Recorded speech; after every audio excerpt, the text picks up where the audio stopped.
Sitting here getting my fat bitch on.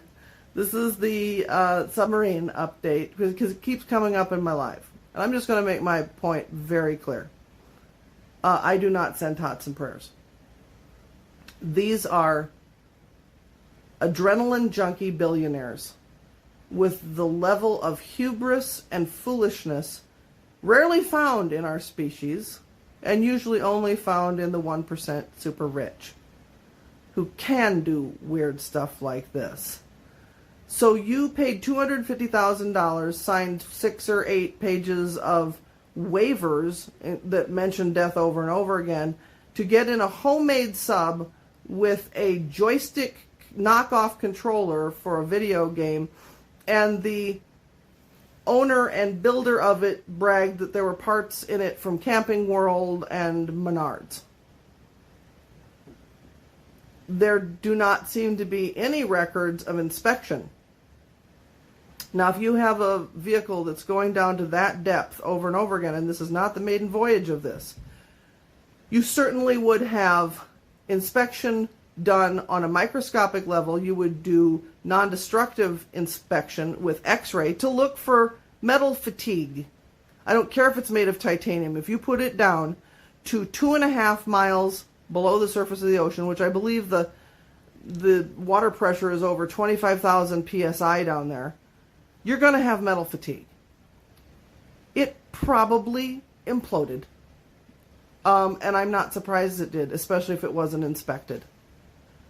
These billionaires would not piss on you if they saw you on fire. And the company had no contingency plan for how to rescue this sub if something went wrong. There was no additional sub that could put eyes on it. There was no ROV that could put eyes on it. They called the Coast Guard, and the Coast Guard went, oh shit, that's down way too low for us. So they called the Navy, and then the Canadian Navy gets involved, and then the French Navy gets involved. The billionaires had no concern whatsoever for the lives of the military that might have to come and rescue their dumb potato asses. And now it's turned into a retrieval mission, which also could put the lives of our military, the Canadian military and the French military, in danger. And guess who's paying for all of this? The taxpayers. What would you do with $250,000? There will be not one tot or one pair from me. In my humble opinion, this is a Darwin Award winner.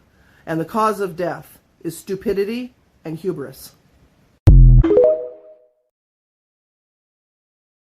When I do my 10, money fight this, going bands. JC, I ain't playing. Lil' boo, I don't want your man. But these rich throwing paper.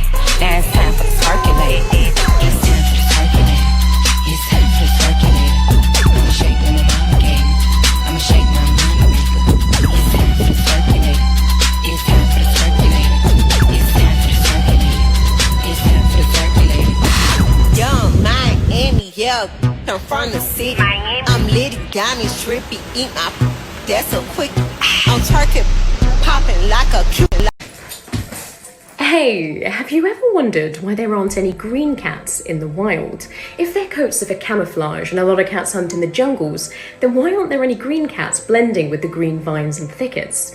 Well, the answer lies firstly in the biomolecular structure of mammals, which favours the production of kind of brown and orange pigments, although Zorro's got his beautiful grey pigment, of course.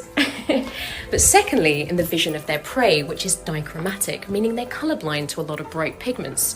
But interestingly, cats also have dichromatic vision, meaning they can't see the full spectrum of colour in their spectacular coats. So when you think about it, it means a tiger doesn't realise just how beautiful it is, which I think makes them all the more majestic.